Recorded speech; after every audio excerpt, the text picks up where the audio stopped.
Olá, turma. Aqui é o professor Cláudio Henrique. A gente vai trabalhar a disciplina de filosofia. Então, para começo de conversa, a gente tem que entender o conceito de filosofia. Primeiro, que ela é uma disciplina, né, voltada para a ciência, né? A filosofia ela é ciência. Ela trabalha com conceitos científicos. Então, assim, vamos para o conceito em si de filosofia. O que seria a palavra filosofia, né? Então a palavra filosofia ela é composta de duas ou outras palavras de origem grega, né? Que philos, que significa amor, amizade, e sofia, que traduzimos como sabedoria ou conhecimento, né?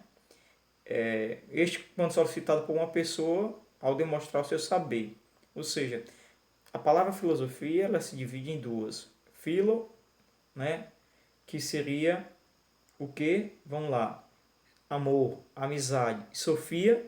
Sofia seria sabedoria ou conhecimento. Então, a palavra filosofia, o seu conceito em si, dentro da racionalidade da palavra em si, seria com amor ao conhecimento, o amor ao saber, né?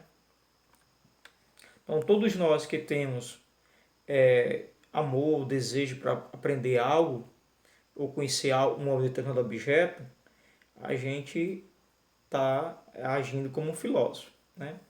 Então, o filósofo, quem é o filósofo? É o que diz respeito à filosofia, né? Ele quem é o filósofo? É o conjunto de reflexão. O filósofo é o que busca entender a realidade a partir da razão. Então, a atitude de um filósofo é essa. É buscar entender a realidade a partir da razão. Então, toda vida que um ser humano está buscando entender a realidade a partir da razão, ele está agindo como filósofo.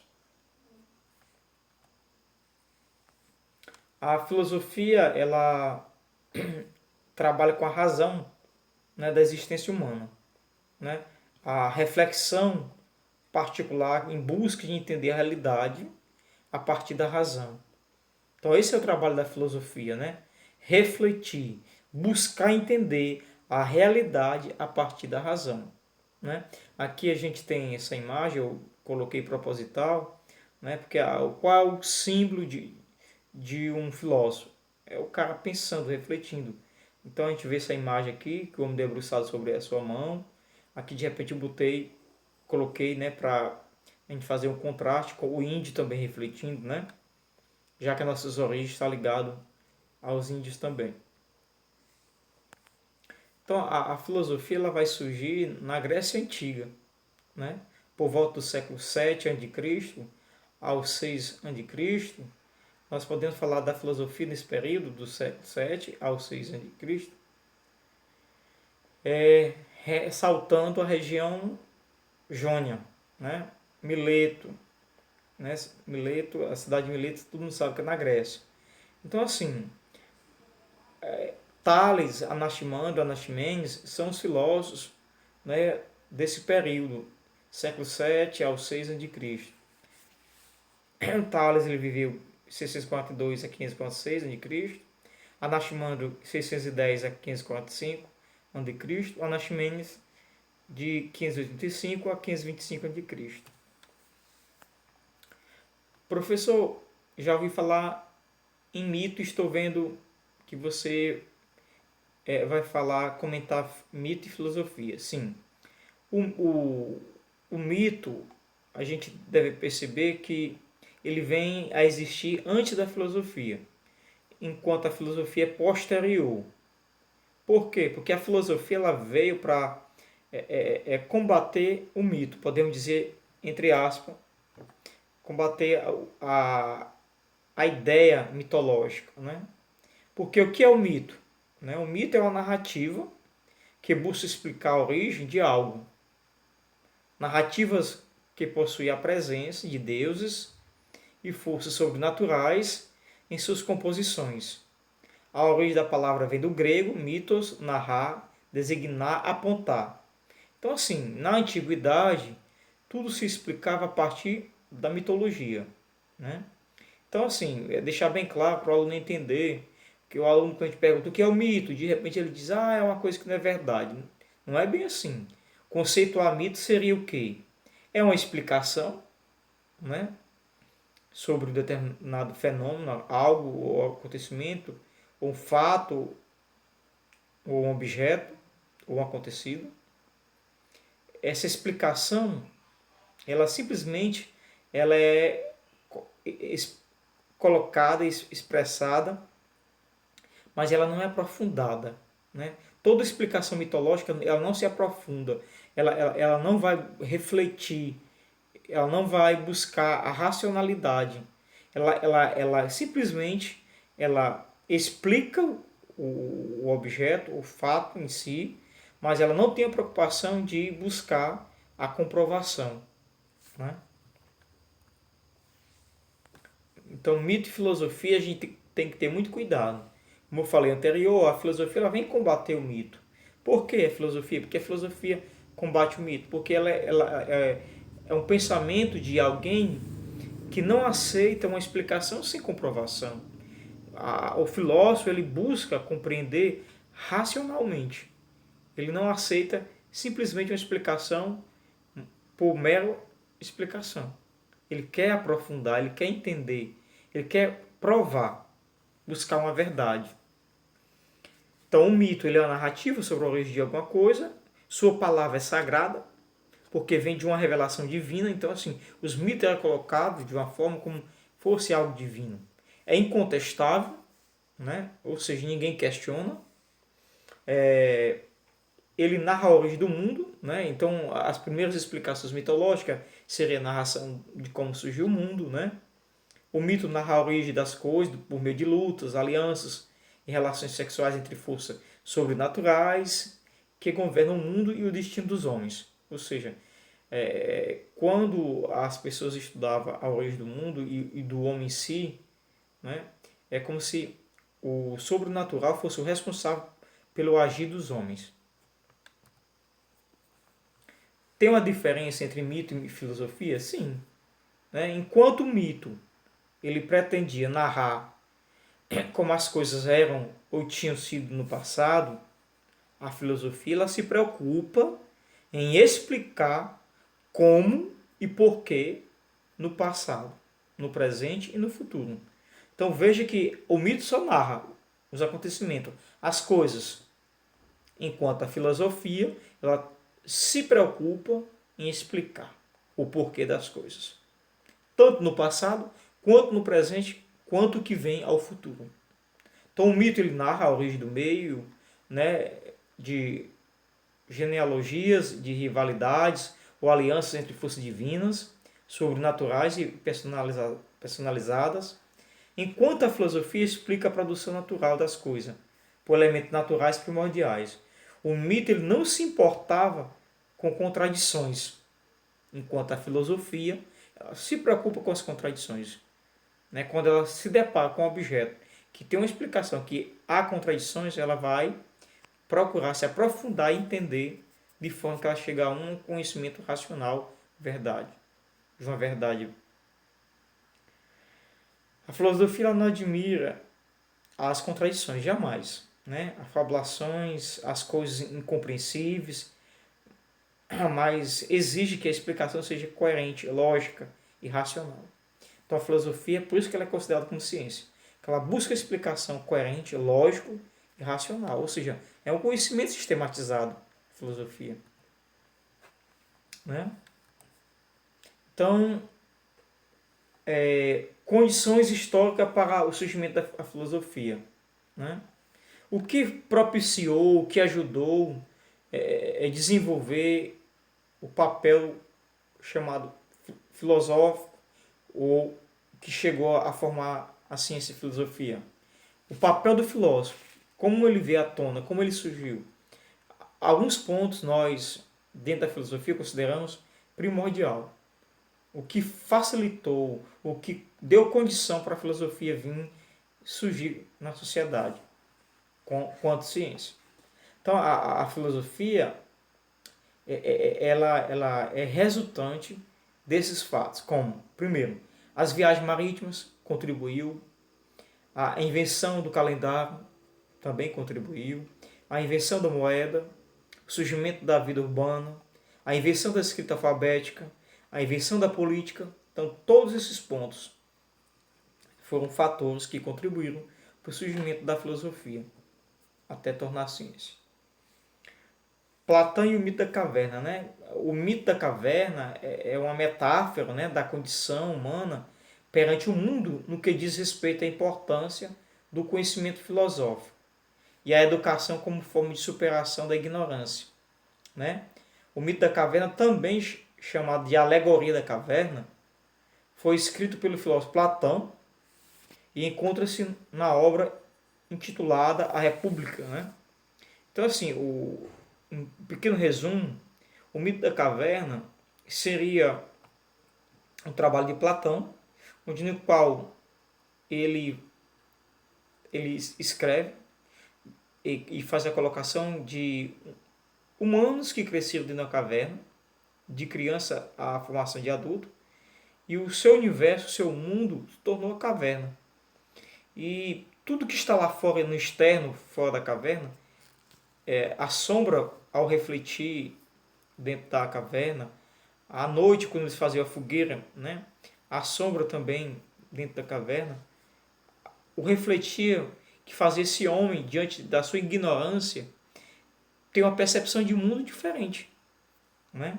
Por exemplo, durante o dia, a sombra de um determinado pássaro, né, parecia ser um pássaro gigante, porque na ignorância do homem, lá dentro da caverna, ele nunca tendo avistado aquele determinado pássaro, ele criava uma imaginação de um gigante pássaro gigante. Então esse homem, a sua ignorância o aprisionou. Ele temia sair da caverna para enfrentar o mundo lá fora. Trazendo para a nossa atualidade, seria a gente às vezes se acomodar diante de determinado acontecimento, fatos, e não tentar ver as coisas de outra forma, né? Nesse sentido. Então, um texto muito interessante que futuramente a gente vai trabalhar. A história, ela divide, a história da filosofia ela é dividida, né? A filosofia antiga, né? A medieval, a moderna e a contemporânea. Ou seja, se divide a filosofia em 4 partes: antiga, medieval, moderna e contemporânea. Aqui eu vou focar, por enquanto, só a antiga. E a antiga ela se divide em 3. Então, a divisão da história da filosofia antiga se divide em 3 períodos. O primeiro período, o cosmológico, que é o período pré-socrático. O segundo período, o antropológico, que seria o período socrático. E o pós-socrático, o ontológico. Ou seja, período pré-socrático, que vai do século 7 ao 6, ao 5, antes de Cristo, ele é o cosmológico. O período socrático, que ele vai do 4, ele acontece no 4 a.C., antropológico, né? E o pós-socrático, ele vai do século 4 ao 6 depois de Cristo, que é o ontológico. Então, o período pré-socrático ele corresponde ao cosmológico. O período socrático corresponde ao antropológico. E o pós-socrático, o ontológico. O período pré-socrático está dizendo, no próprio nome, ele vem antes de Sócrates, né? Por que pré-socrático? Porque Sócrates ele foi um divisor dentro da filosofia, dentro das ideias da filosofia. Sócrates marcou a história da filosofia. Então vem o antes e o depois, né? Vamos começar pelo antes, que é o pré-socrático. O pré-socrático, como eu já falei, é o cosmológico. O que é que define esse período cosmológico? É o período da investigação do surgimento do cosmos, que é o cosmos, o universo, né? Então, assim, tudo que foi explicado, tudo que foi discutido de filosofia no período pré-socrático, ou seja, o cosmológico, o homem estava preocupado em compreender como surgiu o universo, certo? Então, toda a filosofia ela foi desenvolvida, foi desencadeada simplesmente buscando o porquê, o compreender, o refletir da formação do universo. Já o período socrático, Sócrates passa a existir, e o marco desse período é Sócrates, ele é no século IV, né, é o chamado antropológico. O antropológico ele vai colocar o homem como um ser de estudo. O homem vai ser estudado, por isso que o nome é antropológico. Né? Então, assim, nesse período antropológico, que já ultrapassou o cosmológico, o antropológico ele vai inaugurar, né? Sócrates e Protágoras, eles vão surgir na filosofia e eles vão buscar a moral, discutir a moral, inaugurar a investigação das questões acerca das relações do homem na questão da moral e da ética. Né? A ética trata da conduta humana, sobre o ponto de vista do bem e do mal. E a moral, o que é a moral? É o conjunto de regras de convivência, conjunto de regras, né, criado, instituído pela família, pela sociedade. Né? Então, assim, o sujeito moral é o sujeito que geralmente ele tem ética. É preciso se ter ética para que tenha moral. Mas a ética ela tem que existir em todos os setores da vida, seja no trabalho, na religião, em qualquer relação. O terceiro ponto é pós-socrático, que ele vai, com a morte de Sócrates, vai do século IV a.C. ao 6 depois de Cristo, chamado ontológico. Esse período ontológico ele é caracterizado, né, pelo teosófico, período teosófico, ou decadente, marcado pela desvalorização do pensamento grego e a ascensão da era cristã. Como assim, professor? Pós-socrático, né, ontológico, ele vai deixar todo esse pensamento discutido pelos físicos, matemático, no cosmológico de lado, todos os conhecimentos antropológicos de Sócrates, de Platão e Aristóteles, que fizeram parte do período, né, dele, as suas ideias vão ser analisadas, mas não na visão voltada para a racionalidade e compreensão científica, mas dentro de uma visão cristã. Ou seja, toda a filosofia discutida pelos físicos no cosmológico, discutida pelos antropólogos, ou os antropológicos, que é Aristóteles, que é Platão, que é Sócrates, eles vão trazer esse conhecimento, mas de uma outra visão, para fortalecer a visão cristã. Porque vai se desenvolver nesse período ontológico o conhecimento cristão baseado na fé. Então essa razão surgida antes vai até ser explícita, mas trazendo para uma vertente para justificar a questão de fé. Não é a fé sendo usada para a razão, mas sim a razão para justificar a fé.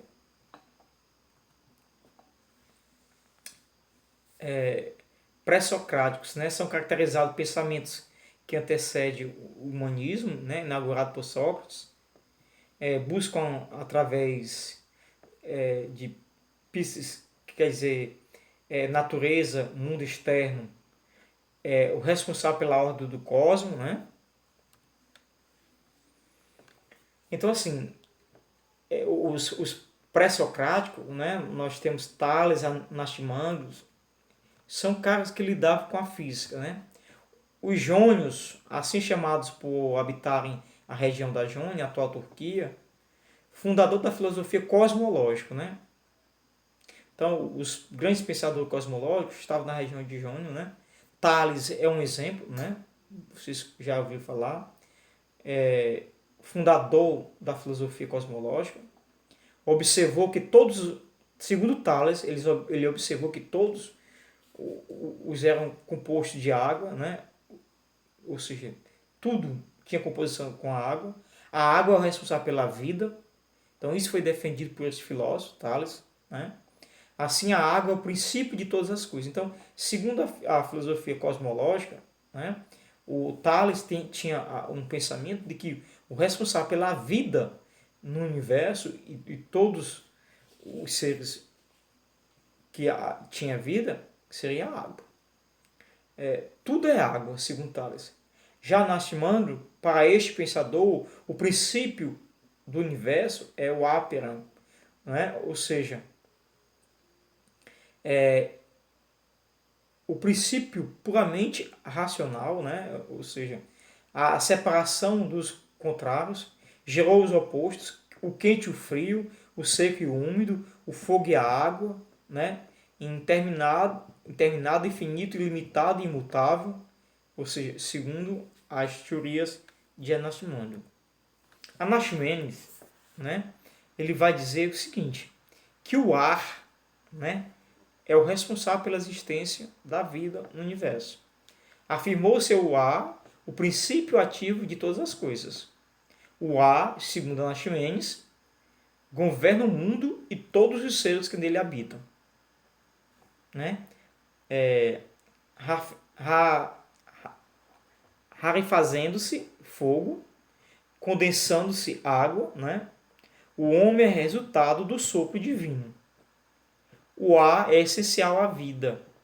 É encontrado em todos os seres da Terra sob vapores e se tornam ar.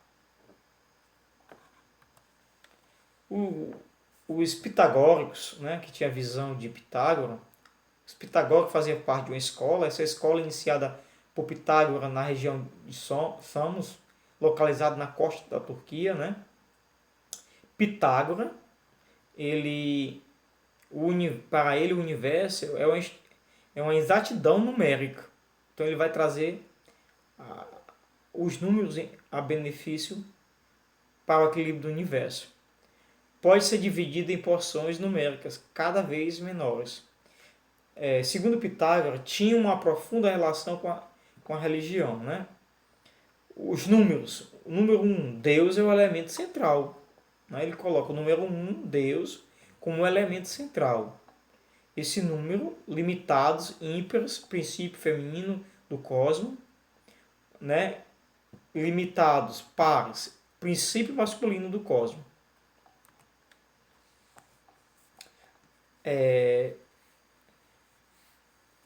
Vale ressaltar que nós estamos falando dos filósofos do período cosmológico, né? O primeiro período da filosofia antiga. Heráclito, né? Ele é famoso pela frase: tudo flui, tudo passa, se mover sem cessar. Né? Sua ideia mestra é o devir eterno, constante transformação das coisas. É o cara que disse que se você se banhar num rio, né, nunca mais você se banha nas mesmas águas. O rio não é o mesmo mais. Por quê? Porque as águas são correntes, né? Ninguém nunca se banha na mesma água de um mesmo rio. Porque as águas são outras. Então, toda vida que a gente vai a um rio, são águas diferentes. Então, é isso, a transformação, as mudanças. Isso é bastante pertinente para a gente compreender que as ideias estão constantemente se modificando. Para Heráclito, para esse pensador, a arte é o fogo, né? O gerador da vida, transformador da matéria. Exemplo, temperatura do corpo, temperatura da terra, os benefícios dos raios solares. Guerra dos contrários. Né? Para Heráclito, de Efésio, o devir de ser através do constante disputa entre os contrários, um buscando superar o outro. Né? As coisas quentes esfriam, as úmidas secam, o dia torna-se noite. Então, as transformações segundo Heráclito. Né? Isso nos dá até uma sabedoria para que a gente compreenda que na vida tudo passa, né? Tudo se vai se transformar. A gente agora vai falar de Parmênides, né? Os Eleatas habitavam a cidade de Elea, no sul da atual Itália. Buscaram compreender a essência do ser e não da matéria, né? As coisas pensadas, o ser é algo imutável, eterno e indivisível, segundo Parmênides, algo absoluto, onipresente, princípio único, né? É considerado o fundador da lógica e da ontologia por Aristóteles, né? Não sofre alterações, pois deixaria de ser, não existiria. Os sentidos, a percepção, nos enganam, é ilusão.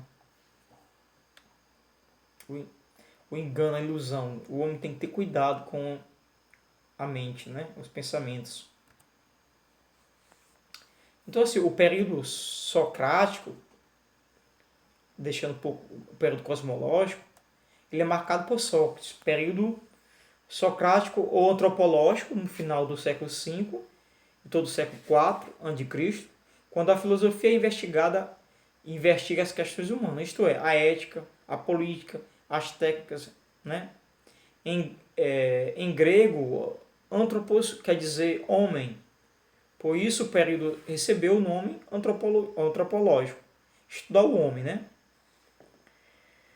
Tem referência na Grécia Clássica, no século V e IV a.C., quando a democracia se desenvolve, a vida intelectual e artística, né? Entra no apogeu e Atenas domina a Grécia com seu império comercial e militar.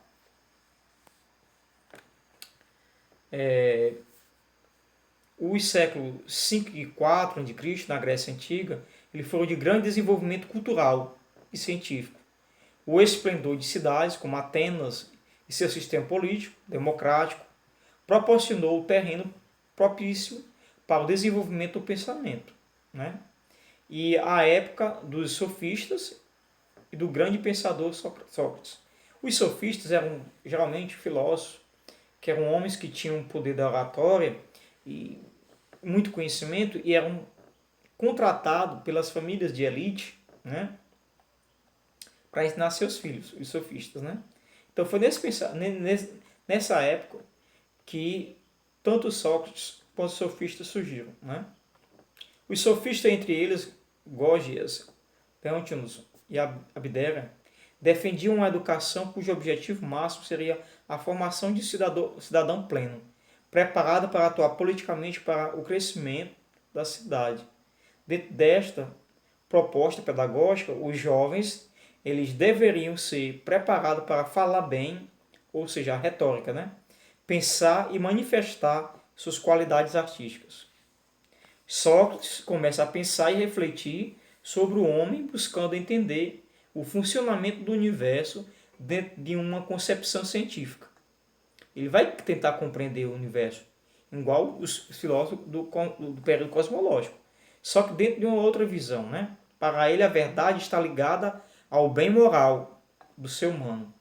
Ele não deixou texto ou outros documentos. Desta forma, só podemos conhecer as ideias de Sócrates através dos relatos deixados por Platão. Então, assim, o que a gente tem de ideias sobre Sócrates, nada está escrito por ele próprio, mas sim por outros filósofos que seguiram suas ideias e escreveram algo. Vocês devem conhecer uma frase muito famosa de Sócrates. Quando ele estava em um discurso público em uma praça, na Grécia Antiga, uma pessoa disse: Sócrates, você é muito sábio. E aí ele olhou para o homem e deu a seguinte resposta: eu só sei que nada sei, do quanto eu sei. Né? Sócrates mostrou que o homem sempre está dentro de uma determinada ignorância, que precisa sempre saber mais. Ele não é o topo do saber, mas está fazendo o saber constantemente. Platão foi discípulo de Sócrates, né? Platão defendia que as ideias formavam o foco do conhecimento intelectual. Os pensadores teriam a função de entender o mundo da realidade, separando das aparências. Né? Então Platão tem esse cuidado, né? Porque as aparências enganam. Né? Outro grande sábio desta época foi Aristóteles. Então, assim, deixar bem claro que o período socrático é marcado por Sócrates, Platão e Aristóteles, né? Então Aristóteles foi que desenvolveu a lógica dedutiva clássica como forma de chegar ao conhecimento científico. A sistematização e os métodos devem ser desenvolvidos para se chegar ao conhecimento pretendido, partindo sempre dos conceitos gerais para os específicos. Então, assim, a partir das ideias de Aristóteles, que os grandes estudiosos da filosofia, da psicologia, ele compreende que o conhecimento dentro do ser humano ele se dá de forma sistematizada, né? E aí vem, com a morte de Sócrates, a decadência, né? Vai vir o surgimento, certo? Dentro do Império Romano, no Ocidente, os ataques, né, constantes dos bárbaros levaram ao esfalecimento e surgiu uma nova estrutura social. E aí é onde vai entrar a Igreja Católica, certo? Que é o nosso terceiro período, certo? Qual foi o terceiro período que eu coloquei para vocês lá no início, né? Ou seja, nós vamos falar do período pró-socrático, com a morte de Sócrates, chamado ontológico, ou seja, o período ontológico, certo? Ele vai ser marcado pela presença da Igreja Católica com o cristianismo, né? Como a sociedade passou por invasões, por crises, né? Fragilizou-se, então Grécia, Roma, passou por mudanças políticas. Então a Igreja Católica ela surgiu e manteve-se como instituição social. Agora a filosofia ela vai perpassar por um campo de ideia diferente. Desculpa. Se consolidou-se como uma organização religiosa e difundiu o cristianismo. A Igreja passou a exercer importante papel político, né? Tornou-se dona de 1/3 das áreas cultiváveis da Europa Ocidental e a fé cristã tornou-se necessária à vida espiritual. Fé versus razão, né? Para a razão, Deus é uma substância infinita, mas é preciso provar que sua essência é constituída por uma vontade onipotente, que tudo pode, e o intelecto onisciente sabe tudo. Para a fé, Deus é um ser perfeito, bom e misericordioso, punindo os maus e recompensando os bons. O cristianismo ele baseia-se na fé, né? Ele pode utilizar até a razão, mas para beneficiar, né, e estruturar os conceitos dentro da fé. A fé é o que é a crença? A fé é a crença restrita, né, às verdades reveladas por Deus aos humanos. É verdade expressa nas Sagradas Escrituras. É interpretada segundo a autoridade da Igreja. Fé, fonte mais elevada das verdades reveladas. Toda investigação filosófica ou científica não poderia contrariar as verdades estabelecidas pela fé. Ou seja, o que a Igreja pregava não poderia ser investigado, não poderia passar por contradições, por contrariá-los, né? Porque sofreu punição, perseguição. É um conhecimento que não deixava abertura ou oportunidade para se contestar. Verdade é revelada por Deus, demonstra racionalmente as verdades da fé. Razão e fé juntos. Surgiram pensadores cristãos que defendiam o conhecimento da filosofia grega, né? Então, esses pensadores da filosofia grega são padres, né? Aí vai surgir a filosofia chamada patrísticas, né? Certo? Tá bom? Os monges, né? Eles vão estudar e vão desenvolver ideias. A patrística, né? Tentativa de conciliar fé e razão, na grega. O neoplatonismo, fundada por Plotino, buscou nas ideias de Platão os caminhos para justificar a religião católica. Maniqueísmo, doutrina que dividia o mundo entre o bem e o mal, bom e ruim. Né? Santo Agostinho é um grande destaque, né, desse período. A ausência do bem causada pelo livre-arbítrio. O universo é dominado por forças opostas. Né? O mal ele é a ausência do bem, causada pelo livre-arbítrio. Ética, diretamente ligada à moral cristã, felicidade. Né? Baseia-se na reminiscência platônica, né? Alma, homem interior, conduzir a verdade já conhecida, né? A teoria da iluminação, ato de conhecer a verdade. A patrística, né, é uma escola, uma espécie de universidade naquela época. Tornou-se necessário explicar seus preceitos, doutrina, né, às autoridades e ao povo. Usou o trabalho de pregação e conquista espiritual. Esse foi um trabalho da patrística. Né? Os filósofos que pertenciam à patrística, eles desenvolviam um trabalho de conquistar espiritualmente as pessoas. Tentou munir a fé de argumentos racionais.